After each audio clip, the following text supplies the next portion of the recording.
This episode of Hello PhD is sponsored by Promega and listeners like you. Thanks for your support. I'm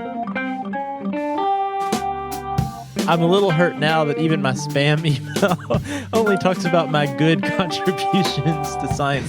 This is a good first attempt for a new researcher, Josh.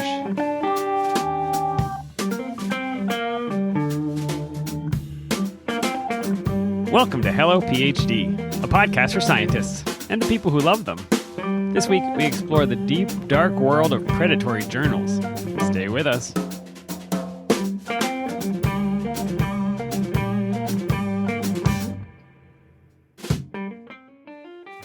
And we're back. This is Hello PhD, episode 156. I'm Joshua Hall. I'm Daniel Arneman. And we'll discuss the human side of science and life in the lab. Good morning, Dan. Good morning, Josh. This is not our standard recording time, but this is when life happened, and here we are on the Zoom. Yeah, we are recording on a Saturday morning, and because of that, I have traded in my coffee stout for this actual cup of coffee. I also have a cup of coffee with cream, no sugar, and I think, Josh, you buy fancier coffee beans than I do. I famously, this is back when I was in grad school, I think, I started getting the coffee that Consumer Reports recommended as the cheapest reasonable coffee. And so I still drink that. And it's the 8 o'clock Columbia Peaks. But I get the whole beans and I grind it every day and make a French press. So it's not as bad as it could be, right? That is so you, Dan. And I guess mine is probably so me. My artisanally roasted beans from my local coffee shop. But I do the same as you, Dan. I'm a cream, no sugar, freshly ground in the French press. So we have that in common, at least. So people can find my coffee at any grocery store. Tell them about your coffee, Josh. All right, Dan, I thought since we have this unique time of drinking coffee on the show, we could talk a little bit about coffee. Listeners might be surprised to know if I was given a choice of having to give up beer or give up coffee, I would give up beer in a heartbeat. I could not give up my coffee. Yeah, it's a pretty easy call. Yeah.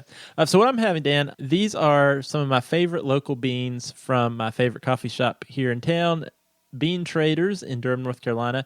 I'm drinking the Ethiopian natural beans. And so a little information about these that I think is interesting. These beans are from the Yirgacheffe region of southern Ethiopia, where a lot of coffee beans come from. And they are naturally processed. I don't know what that means. Natural processing means that right after the beans are freshly picked, they are dried in the sun. And it's a very traditional and common way to create coffee. So often people pick the beans and then they leave them out to dry during the afternoon before they're shipped off to eventually be roasted. And one thing that's cool about naturally roasting is you preserve a lot of those nuanced flavors. So naturally processed beans often, especially from Ethiopia, often have a heavy fruit and wine flavor, which I love, Dan. I love a fruity coffee bean. That also aligns with your beer choices. You've had a number of fruity, hazy beers in your day, Josh, so you must have a profile now. That's true. But you can contrast the natural processing with the other main type of processing, which is wet processing. So those beans, instead of leaving them out to dry in the sun after being picked, they're soaked in vats of water for a while. And I guess a benefit, if you could call it that, to wet processing is the beans have a more quote-unquote consistent flavor. But I think what that really means is some of those nuanced flavors are kind of washed out, so to say. Yeah, I have toyed with the idea, especially as climate change approaches and impacts, of getting some coffee plants. And I don't know if I think they cannot freeze at all, right? So they're grown in very hot places. But I could bring it in and out of the garage every winter. And it has occurred to me that if I do this, I'm going to need a way to process them. And now I know two different ways to do it, Josh. I have to go with natural processing, right? If it was a one bush cup of coffee. I think that's what you'd want to do. I will just be excited to watch you try to replicate the climate of southern Ethiopia, Colombia, or Hawaii in Hillsborough, North Carolina. But I will look forward to that. Well, unfortunately, it's coming our way, Josh. That's true. So on that positive note, we'd like to thank our friends at Promega. You know, being a scientist is more than just running experiments and analyzing data. Whether you're giving a presentation at a conference or writing an article on your results, Promega can help. head to the Student Resource Center to check out webinars on scientific writing and poster presentation starring you and me. Visit promega.com/HelloPhD to learn more. Thanks, Dan. And we also would like to thank our friends at BioBox. Do you work with human or mouse sequencing data? Analyze and explore your data on demand with BioBox Analytics. Process raw data, generate stunning visualizations, and connect your own data directly to insights from popular public databases. All that without coding experience. Accelerate your time to scientific discovery and sign up for a free account at biobox.io. All right, Dan, let's get on to our topic of the week.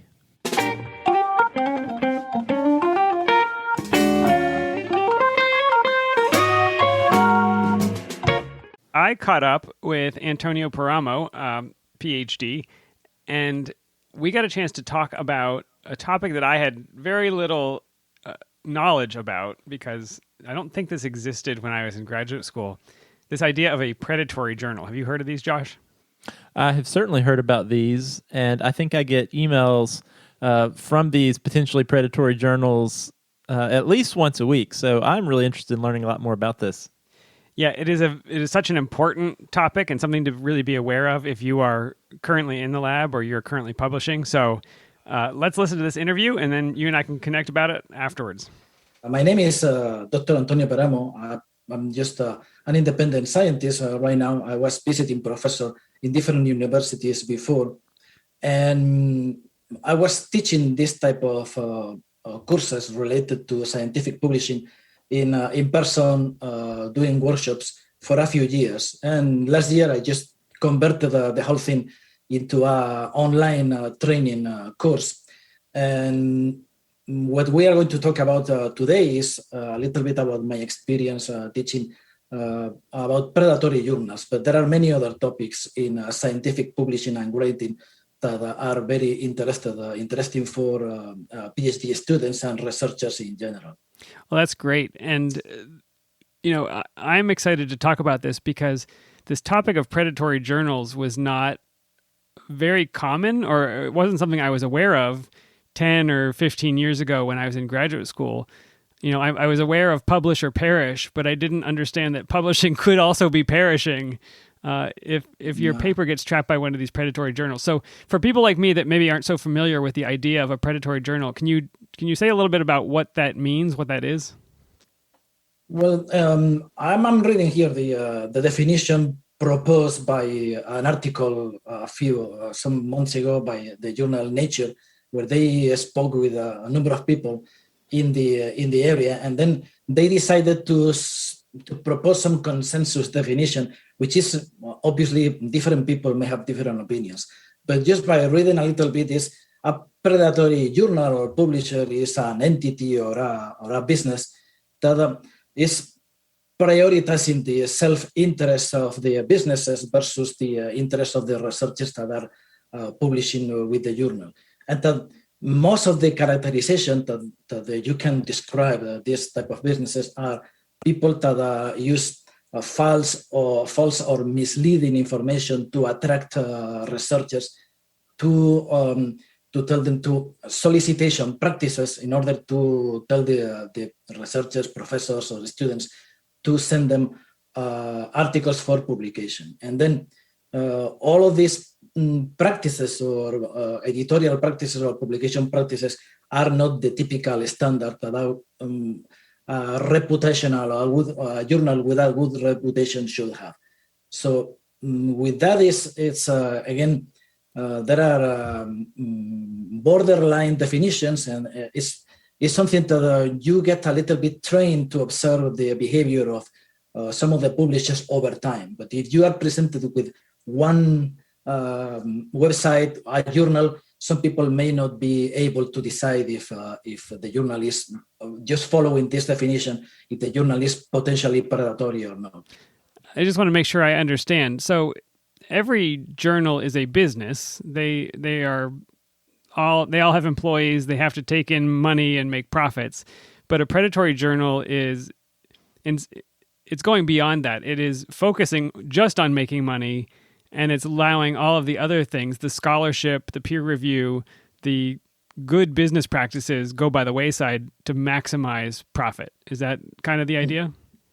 Yes, some of the activities could be potentially considered criminal in some jurisdictions right now. So Wow. it's because it's borderline presenting your business with false advertising or with continually aggressive and indiscriminate solicitation for the business or so. That is, this type of marketing or so is illegal in some countries. But so the idea behind this type of businesses of individuals that are behind the journals or the publishers is basically to make as much money as possible out of the need for many students and researchers and professors to publish, because they need to publish as fast as possible, as much as possible. So this basically the needs of the researchers is what they try to make money from them, and it's a real issue. As you say, 15 years ago there were no predatory publishers, but now there are a lot of them, and we will mention later, if you want, about the company that has a list, and there may be 10,000, 15,000, 20,000 of them. Yeah, I want to get to that list. You kind of mentioned that the victims here are the people trying to publish, the scientists, the researchers, but it goes beyond that, doesn't it? I mean, can you talk about some of the consequences of having this type of predatory practice in the scientific industry? The first that comes to mind is obviously the economic consequences for the person. So you pay $500 or $300 or $2,000 to one of these people, and then you lose the money. But basically, it's this. But beyond this, you have the issue that when the paper is published in a predatory journal, 60% of or 70%, it depends on the statistics, they never get a reference. They never get any citation, which means that you don't receive the benefit of getting citations for your work. It's like, why publish it, right? If it's not read and cited, yes, it's just work is gone. Yes, you lose this feedback or from other researchers because nobody is going to cite, although it's happening because of the complexity of the system, it's happening, but basically 60% of the papers that are published in a predatory journal get zero citation. What is that statistic for a reputable journal? Because I assume some papers just never get cited. Is it 60% or 50%? I don't have the statistic. I think it's about 20 to 30%. It's much lower than that. In good journals, it's actually below 10%. So it's wow. It's much lower. Yes. So the other is that you may get negative publicity because people think that if you put in your CV by mistake that you have published in I can tell you in China, for example, they have they can verify if you have been publishing in a non-reputable journal, and they actually say, oh, this person didn't have a good judgment because they sent the publication to a non-reputable journal. So this may affect your own reputation, publicity. The other, which is I think is much more serious for the long term, is the citation contamination, because people are starting in the last few years are starting to put references at the end of the manuscript in good journals. So you publish in, say, Nature. This doesn't happen in Nature, but in a reputable journal. And then for whatever reason that you didn't realize or you didn't know, then you put as a reference a paper that was published in what Cabells or other people may consider a non-reputable or predatory journal. And then you are accumulating references to in good journals, reference to papers published in bad journals. And that is what some people are calling citation contamination, because you are contaminating the good literature with bad references to bad journals. And that hurts science as a whole. That hurts the entire research process. Yes, exactly, because then some people, and this is happening for sure, some people are going to apply for grants, and the agencies are actually going to give them money based on publications or papers that are actually published in bad journals, right? So it doesn't matter if your work is correct. It's the process of contaminating the literature and then applying for grants with references or supporting your application with references that are not so good. So this has a long-term bad consequence for the research enterprise as a whole. Yeah. One impact that I hadn't thought deeply about, but it was in that Nature article that you read the definition from earlier. He talked about his mother-in-law who had cancer and had several treatments, chemotherapy and radiation, and then she found an article about vitamin infusions for a particular kind of cancer, and it came from this predatory journal. And luckily, the author of the paper recognized that this is not reputable, but polluting the publication record and polluting the citation record is going to give people a sense that maybe there are health benefits to something that there aren't. And that can be very dangerous. Yes, this is another consequence that is directly related to the fact that the majority, all of the predatory journals publish in so-called open access. So the literature is now what 40 years ago or 30 years ago or 20 years ago, for that matter, the majority of the journals were accessible only to scientists that were working in industry or in. But now with the open access, there is a huge number of people that are not necessarily scientists. I'm not going to say illiterate, but that they are not working on the industry, and that is much more difficult for them.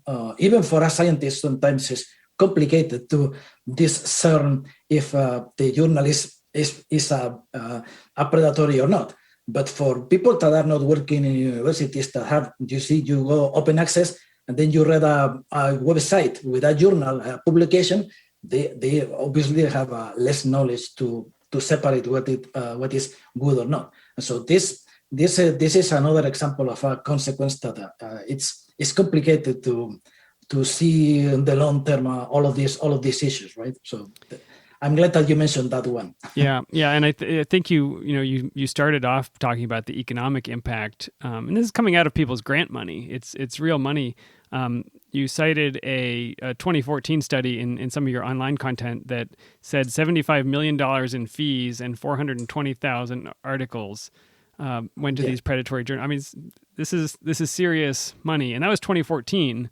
I can only imagine that those things have expanded since then. This is an article that I found in Nature in 2014, but the real calculations nobody can really tell. I've been looking for people that are involved on these calculations, and I've been seeing estimates between 300 to 500 million a year or 100 million. So it's really complicated to tell the direct impact, which is the actual money that people are actually spending, in paying directly in fees.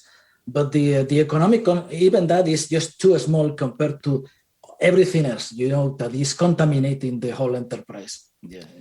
Yeah, and this is not something that just affects junior researchers or people new in the field. Other people can be taken in, senior researchers. Yeah, there are. I've presented to you and in the course that I have, I talk precisely about this because some people, particularly in Western countries, in developing economies, they think when they are in the university or in Harvard University or in the University of Michigan or important universities, they think that this is a problem that do not affect them because they are important professors or whatever. That there are people even in Harvard University that I know, it was reported in the journal Nature, that they actually fell prey to these predatory journals because, as I say, it's blurred. It's a little bit difficult in some cases to say, is this really a predatory journal? Do I send it or not? Even for people with experience like me. So it's not so easy right now. Before it was clearer, but it's not so easy. So it affects people with experience, with no experience in developing countries and also in important universities. And it shows you that these journals, these predatory journals, are getting more sophisticated. They're getting better at looking like a real journal. And so let's transition to that. I was surprised. I think you mentioned in some of your online coursework in the content that the moment you publish a paper, your email address is now publicly available. And talk about how you get onto some of these predatory journals' radar? It is actually a necessity. You need to put your contact information in your publication, because you are a scientist. You may want to be contacted by people, for whatever reason, and so there is no other choice. You have to put your email address in your paper. So the moment that you publish one article and your contact information is there, sooner or later you will be contacted by one of them. So this is not. It's something that is going to happen for sure, because it's no way to prevent the problem of collecting the information. And when I was a student, this is going to be one of those old man statements. When I was a boy, we would finish our research and we would think about where we were going to submit the article, because, if it was really groundbreaking, we might submit to Cell or Science or Nature. And if it was a little bit lower tier, we might submit somewhere else. And if we got rejected, we would move down. But we were the ones choosing where to submit it. But it sounds like this process is very different. Are they reaching out to me to get my research? Yes. What they do is directly they send you, because they have the contact information, and then the quality of the first contact. So is something that you are not soliciting them to contact you. Is simply that they are soliciting you directly. You don't know them. So you get 99% is by email. So you get an email that you haven't received before from a journal, and then in the email they are saying things that attract the attention of the researchers. So depending if you haven't seen this, or now that is more sophisticated, then they use techniques to attract you to visit the website or to reply to them or so on. What they are doing is simply using the contact information that is listed in the journal website in another publication. Then they solicit you for this non-reputable journal. They solicit you for new publications. And that sounds like a good warning sign. If somebody is asking you to submit a paper that they don't know what your research is about, it probably tells you it's not reputable, right? So there are some publishers, particularly if you have published with them before, for example, MDPI or so, they may contact you later because you have already published with them. And I have some journals and some publishers that occasionally they remind me if I want to send another paper or so. So this is typical if you already have some kind of a relationship with the journal before.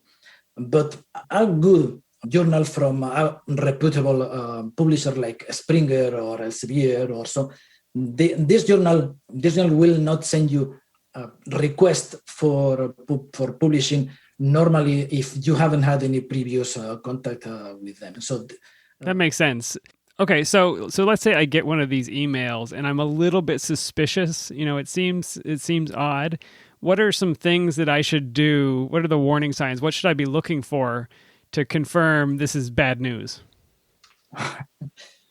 Normally, the first thing is to look at the. There is no you cannot decide based on a single issue, but most of them are people that they don't seem to care really about what they write. So if they don't correct the grammar, for example, you see English expressions that are absurd, and that you will not see ever in any business communication ever. So some of the signs are like this: English and grammar. Normal spam things. Weird.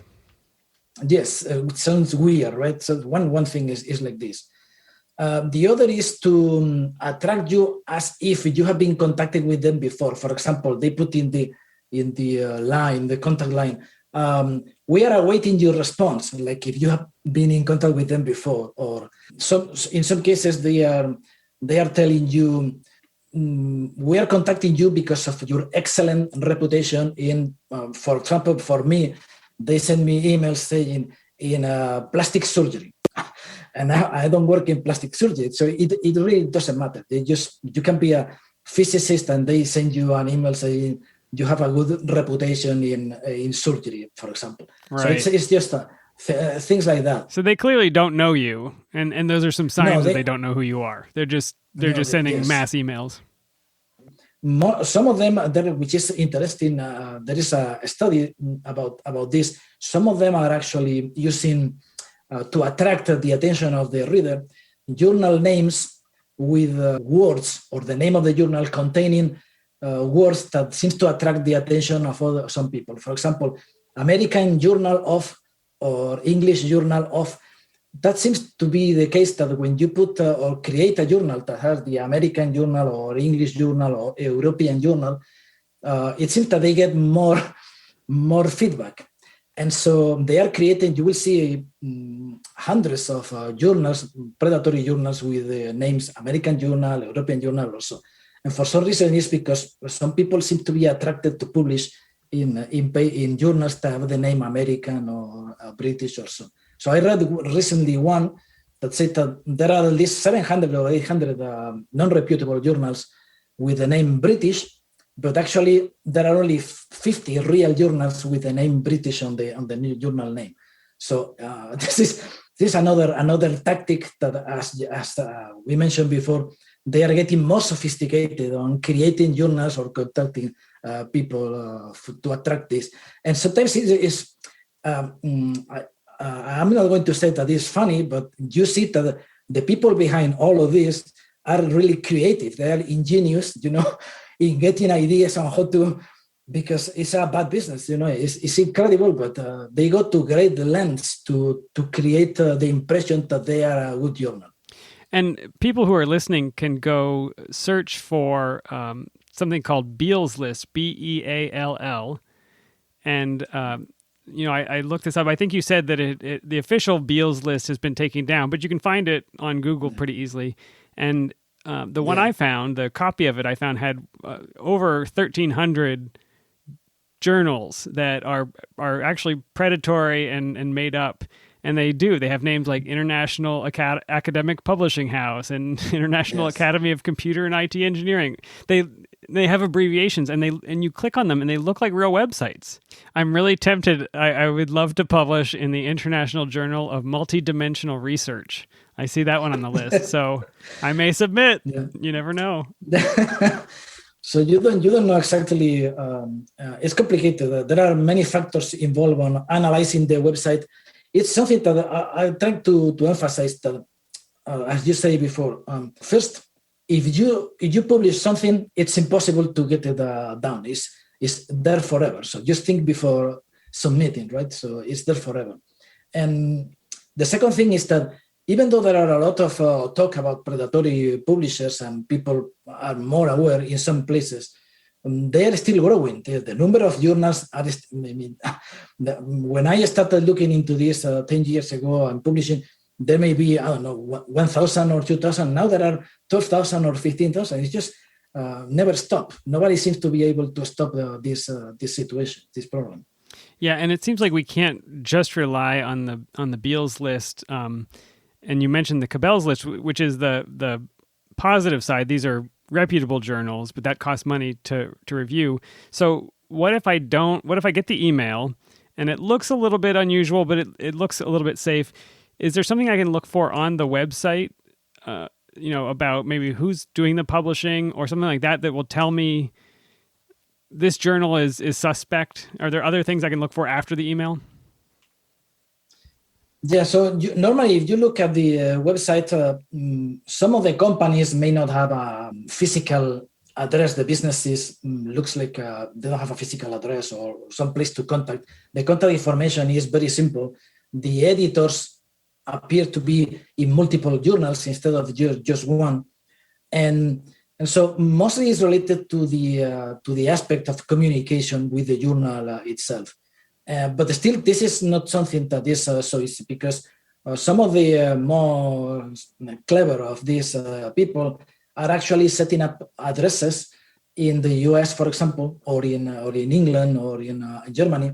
So you can find a physical address in California, and that is actually a real business address. And so it's becoming, as I say, a little bit more difficult to tell. But generally speaking, if you see that the editor is the editor in multiple journals, or that the journal, you cannot find, for example, let's say that there is a journal that has 5 years of publishing history, and then you cannot find information about year 3 or year 1 because you cannot find papers from a few years ago, or that there is no business contact or information about the business owner or where are they located.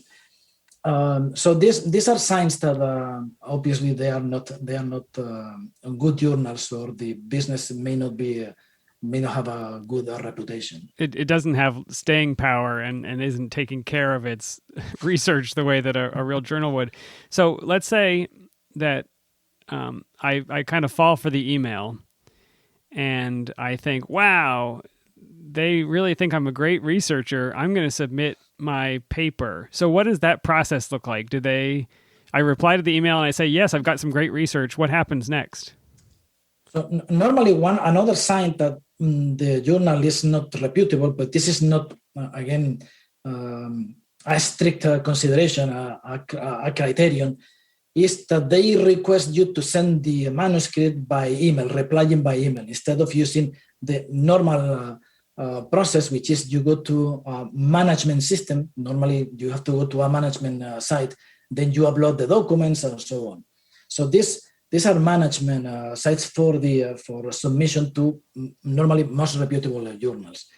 But if they ask you to send the manuscript in just replying by email, then that's something that you should be aware that may not be that good. So the process is you reply, you say, okay, I'm sending you the email by email, normally my manuscript, and then if you send them a manuscript, the normal process is that in about 2 or 3 or 4 days, depending on the journal, you will get a reply say your manuscript is under review, or directly your manuscript has already been reviewed and accepted.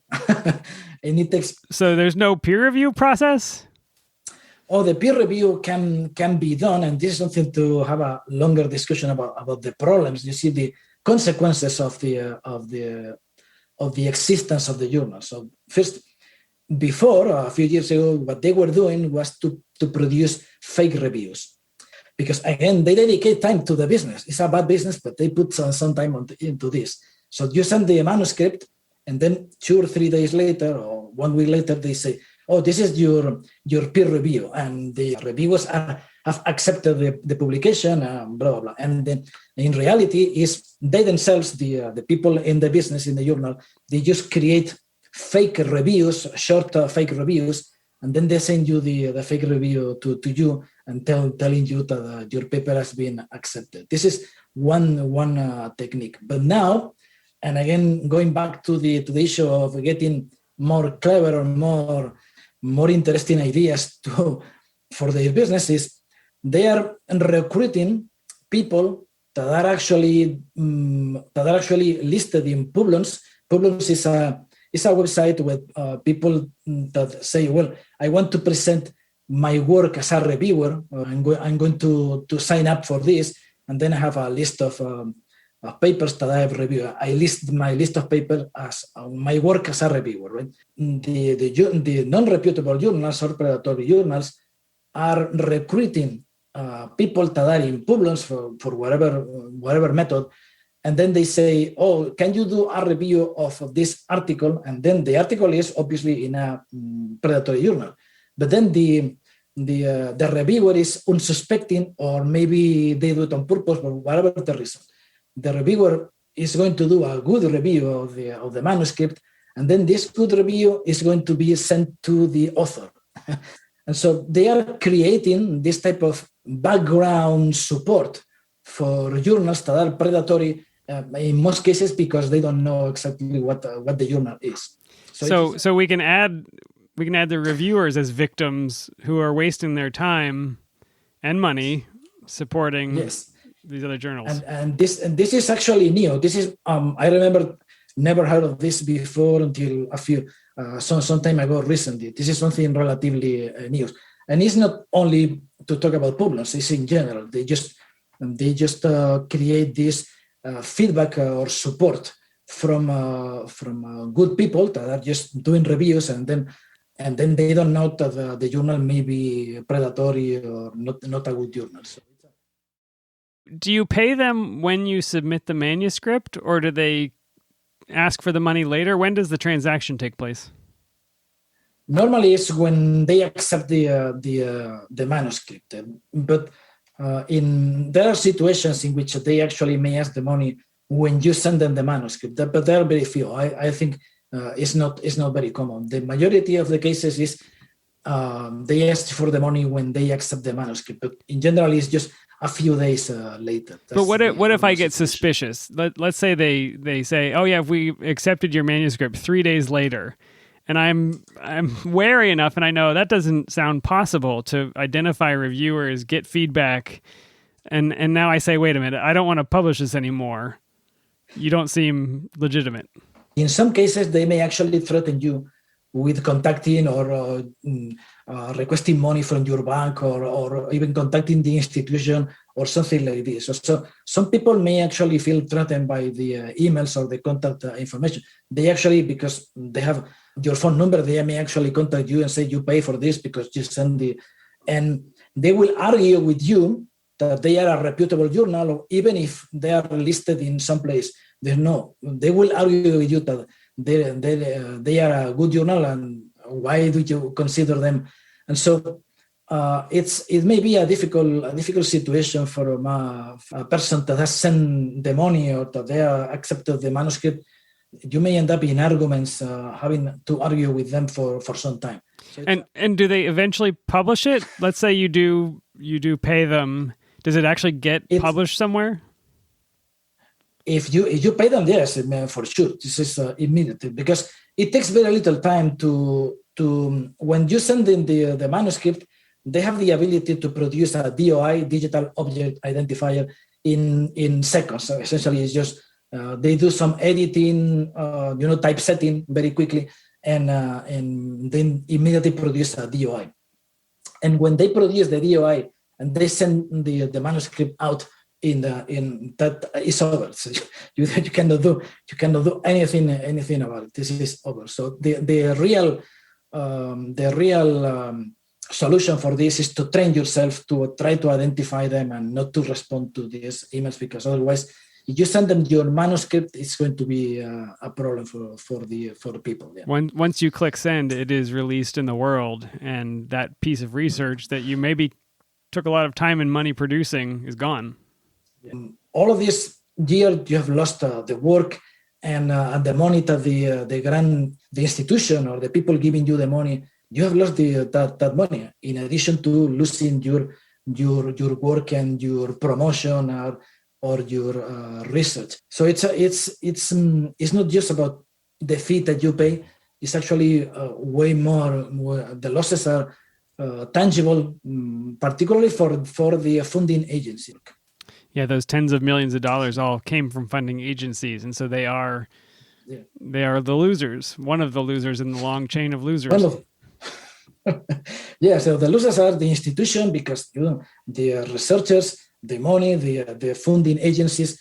It's just practically everyone is a loser if you get involved on this. And again, it's difficult to stop them. It's very difficult. Well, hopefully everybody listening is now very aware of the problem, and at least now can pay attention to the warning signs, and hopefully nobody listening ever submits to one of these predatory journals. And I will include a lot of links to some of the resources that you shared with me and that we talked about today, so that they can do some more research. But can you tell them how to find you and the work you're doing online, and talk a little bit about some other things they might learn? Yeah, well, I have a course that, as I was saying, I was teaching this not only about predatory journals, but in general scientific publishing, because what I have seen is that most people focus on how to write an article, and this is sometimes it's difficult to define what you mean by writing a scientific article. Most people think that it's related to the grammar or to the English, or how to write a paragraph, how to use boosters. And so it's a little how to not to get run-on sentences, very long sentences, or so. It's mostly related to what most people think. So what I decided is to try to tell students or people that I was training that scientific publishing is a lot more things, and actually the writing itself is somewhat important, but there are a lot more things. For example, how to present yourself as an author and how to get acquainted with the industry. You need to know, because in the end, if you publish an article, you are depending on the publishers for your work. So essentially, it's an industry that you should know a little bit about. How to select the journals, how to avoid predatory journals, how to disseminate your research, how to interact with reviewers, prepare your reviews, how to become a reviewer. So there are all of these things that are practically no one talks about. And if you go to a university anywhere in the world, students are not trained. They don't receive training in this type of a formal training. It's a comprehensive training. They don't receive this. So I realized that maybe a need for people to learn in a more comprehensive way. So I created, after not being able to travel with this, I created a website with all the videos and the training that I offer in scientificwritingcourses.com, which is my website. And they can learn, actually, right now, they can follow the course for free. But at the individual level, right now, everyone can sign up and then follow the course if they are interested at the individual level. Yeah, I went and was able to sign up as an individual. I signed up for free, and I went through specifically the section on predatory journals just to prepare myself to help me understand. But you've got a lot here on how to read papers effectively. I mean, sections on just how to write the abstract, which is so difficult, and I think people will appreciate having that step-by-step process. So everybody check that out, scientificwritingcourses.com. And thank you so much for being on the show, Antonio. It was really helpful to learn about this important topic. Well, Daniel, thank you very much. It's an interesting conversation that I hope people will really learn and, consider training themselves about everything publishing, right? It is important for their careers, particularly if they are PhD students, is important for the long term. It absolutely is. And thank you. All right, Dan, thanks for doing that interview. That was, really enlightening. And I think, as I mentioned before the interview, I get these emails. And even though, I have been publishing some education type research, the emails I get from the names of these journals often have very little, if anything, to do with the type of work that I have done. And I've always been curious. I've always thought they must be making money somehow, or else these things wouldn't keep expanding and growing over the years. So that was really interesting to learn more about what these are all about. I was amazed that there is nothing that spam hasn't ruined, right? There is nowhere that you can't run a grift. Even science, even people trying to cure diseases and solve the world's problems, we have to have a situation where somebody's going to try and steal money from those people. It really kind of infuriates me. But I think what the hard part about this, Josh, is it's so subtle. And as Antonio mentioned, they're getting better and better at looking like real journals and behaving like real journals, where there are reviews and things like that. So I know you had an example email that you got. Can we read parts of that just so people get a sense for... yours was not specifically well-written, maybe, but some of them really are. Yeah, so I think this one's a good example. So, Dan, when I learned that you were doing this interview, I just pulled up my trash folder in my email inbox, and this was the most recent one. It was totally full.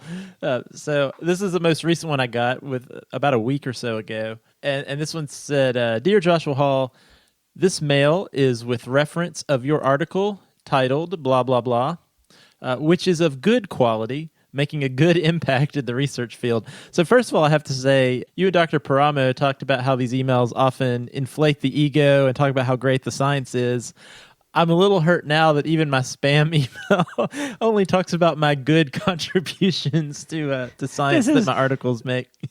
This is a good first attempt for a new researcher, Josh. You get awards for participation. I also so the next sentence is, in which you provided this email address to contact you. Certainly when I provided my email address when publishing a journal article, I probably more had in mind if you have correspondences specifically about this research, but I guess it could be interpreted for anyone who wants to spam me for any reason in the future. Might be another reason I provided my email there. All right, so then it goes on, our journal, Edelweiss. You can't even say I it. can't even say it. Edelweiss Journal of Biomedical Research and Review, and they list their ISSN number. First of all, I would love to have on my CV publication in the Edelweiss Journal of Biomedical Research. You can only publish on The Sound of Music. That's the research subject. So, and they go on to say they encourage the high quality manuscripts in all the areas of biomedical research. And here are some benefits to the author, all right, that they list. Yeah, these I love. All right, so these benefits in a bulleted list: quality and quick edit. No, there is a comma between editorial and review. It reads quality and quick editorial, comma, review processing, which makes no sense. Makes no sense, yeah.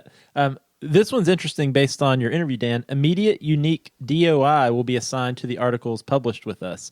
And I learned something, this was insightful for me because I think you might think, oh, well, I mean, if they're I'm not totally sure what that means, but second of all, that sounds like they're an official publishing unit, the fact that they can do that for my article. But from your interview, it sounds like that is a trivial thing to do. And that is how they lock your paper up as theirs and not yours anymore. Yep. Next, all the published manuscripts are available to global readers without any subscription charges. I guess all the charges are levied up front to you when you... Yeah, and that's open submit. access, right? That's open access. And last, interested authors can even join our peer reviewing family. That's so nice. That sounds so cozy. Yeah, that is nice. And I'll say, Dan, I have received a number of invitations to review articles too, and I'll have to say, as I've transitioned over the last decade from microbiology into more science education research, I was very aware of the journals in my field as a microbiologist, and have been less aware of what the journals are in the field. I've been learning what those journals are for education research. So sometimes even when I get solicitations to review an article, reviewing an article takes a lot of time, actually. It sure does. I'm like, okay, I have to do some due diligence just to make sure, all right, first of all, does the title of this article seem like it's something that's in my wheelhouse that I have expertise in? But then, is this a reputable journal that I want to spend my time reviewing for? I think that's what's so pernicious about this is that it's now taking the time out of other researchers who are trying to do the right thing to help. And I don't know, it's just a mess all over. Josh, when you go to the website for that journal, you will find just, you got invited to submit to the Edelweiss Journal of Biomedical Research and Review. But there are Edelweiss journals of food science and technology, research and management, cardiology, cardiovascular, neurophysiology, and rehabilitation. And these are all listed on there. I mean, there are 30 or 40 in health sciences, chemical sciences, whatever. So this fits the pattern that Antonio talked about, where it's a publisher of a bunch of things that are unrelated. And then when you look at the editor of the journal that asked you to submit, and either reverse image search the person's picture or you just search for their name, you will find that this person is also the editor on other publishers with multiple journals. So, like a racket. And I think it's got a lot of the signs. And you said you found it on Beale's list, so I feel comfortable saying, do not publish in this particular journal. Yeah.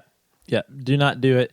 I will say, Dan, one last thing about this email is it ends after asking me to publish in this journal or even review in this journal. The last sentence is, note, if you want to join our editorial board, kindly let us know. We will be glad to have you on the board.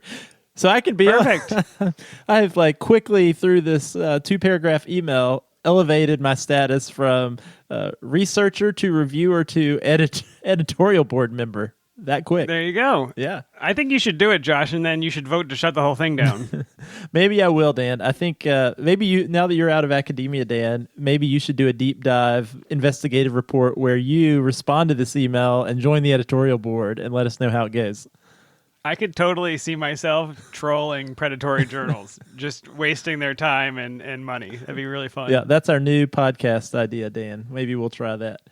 The thing that's really frustrating about this, and it parallels anytime there's a scam or a grift is it typically preys mostly upon people who are the most desperate or vulnerable. And here, even within our own research community, our global research community, as Dr. Paramo said, this whole industry, this predatory journal industry, is capitalizing upon this need to publish your research. And who are the people that are going to respond to these, spend this money to publish this research, and who is it going to really hurt their career? Well, probably could be students, could be new researchers, researchers who maybe aren't as well resourced, and this is an opportunity they see for them to maybe get their work out there. But as you all talked about, and I hadn't really considered this, there are some possibly long-term consequences of getting locked in with one of these predatory journals. One, you suddenly can't republish that work with a reputable journal once it's locked in with this predatory journal. You're likely not going to be cited the same way that you would, even if it's great work, right? Because other scientists don't want to have these journals in their own citations. And also, Dan, this was new to me. I had not thought about or heard discuss this contamination of references. A consequence of having these growing number of predatory journals out there that people have published their work in is these works do get found, and even researchers, graduate students, faculty who are maybe writing grants or submitting their own papers, who then reference this work from these predatory journals in their own work cited, that might actually have consequences in the review of your article. Funding agencies might not want to fund work that where they're, even if it has nothing to do with your work, right? But you have referenced these predatory journals. Yeah, but let's say the paper in the predatory journal had 0 peer review and is full of mistakes. We application problem in science is so difficult because an experiment that I did can't be replicated by somebody else. Well, now imagine that I publish these conclusions that have not been reviewed at all, really, and now people start citing my literature that is totally unproven and probably wrong. So it really just spiders out, and I don't know how you rein it back in, except with one of these lists maybe that says, if we see a predatory journal in your references, we'll flag it for you so you can go try to find a better reference.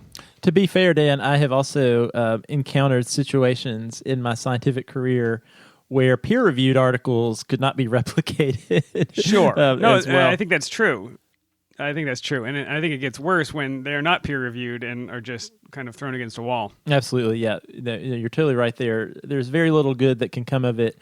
And one of the bigger things is to realize is that these exist first and foremost to make money without really a lot of interest in scientific integrity or advancing science. Yeah, back to your, I just wanted to make one extra point on your, what you said about people who are publishing. Maybe they're more desperate to get something out there. They're more vulnerable. Dr. Paramo and I talked after I stopped recording.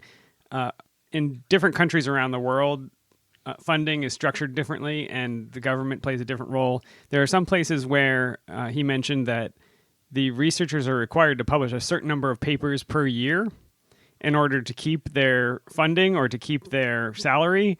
And so he said this is just rampant, where the investigators are so desperate to basically maintain their way of life that they are willing to publish in these lower, these predatory journals, because it gets them over that bar, that threshold that they need to keep their salary. And so in some places they're incentivizing predatory practices.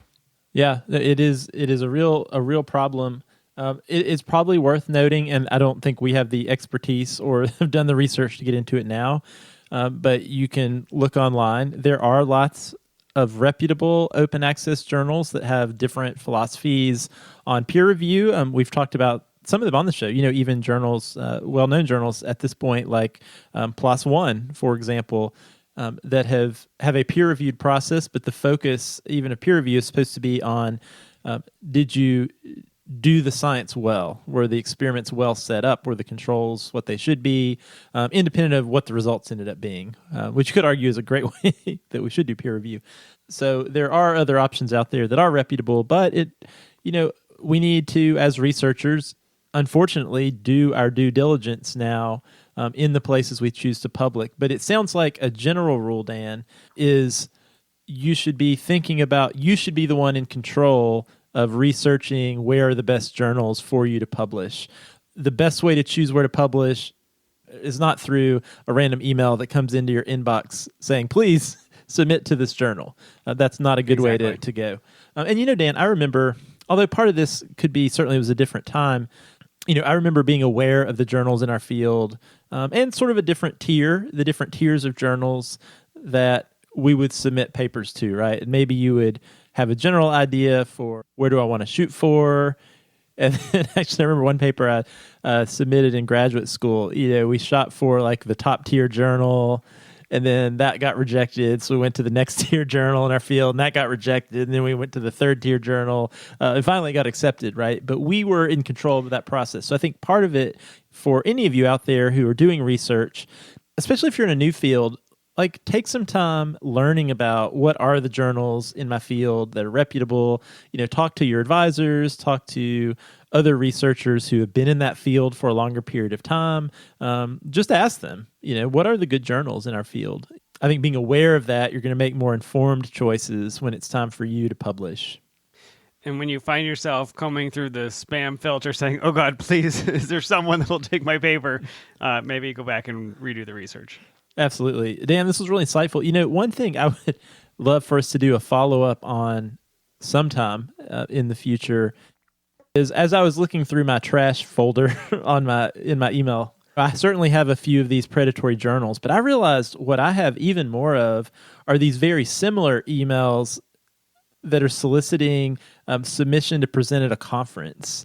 And these are completely far outside of what my research interests are. Like I saw I had an invitation to present at this international conference of ophthalmology or something based on reading. Oh, you're be perfect for it, Josh. You have eyes. I do. I have contact lenses. I have vast experience with ophthalmology in my personal life. But, the structure is really similar to these predatory journal emails because usually it's, oh, we saw your work, this article title in this journal, and it's an obvious like cut and paste job, or it's pulled from some database somewhere. And based on your excellent work, we would love for you to participate in this international conference of blah, blah, blah. And so I'm always curious, like, what is that? Like, who is making, I assume there's probably like a registration fee to register for this conference or something, but I've always been curious, like, I kind of want to go down this path and register and like go to this thing and see who's there. Like, what is this? What if I do present my work on the GRE at the ophthalmology conference? Like, what is that going to be like? So I would love for us to explore that. Are there these predatory conferences? Stay tuned for the follow-up podcast of Daniel trolling the spammers. I'll be on location at the ophthalmology conference, and I'll let you know how it goes. Well, I'm pretty sure once I start publishing in the Edelweiss journals and presenting at the ophthalmology conference, my CV is going to be off the chain, Dan. It's going to be great. The hills are alive, Josh. All right, Dan. Well, this is an exciting topic, but if you have a topic or question that you'd like to hear about on the show, let us know. You can email us, podcast@hellophd.com. Send us a tweet at hellophd. If you like the show, you can leave us a review on Apple Podcasts or your favorite podcasting platform. We'd love to get your feedback. If you'd like to support the show, you can become a patron. Simply go to our website, hellophd.com, and click the Become a Patron button, or you can visit patreon.com/hellophd. We would appreciate the naturally processed coffee bean money. And thanks so much to the ongoing support from our patrons. All right, Josh. Well, this is a good one. I'm going to go refill my unnaturally processed coffee, and I will see you next time. All right, Dan. See you next time.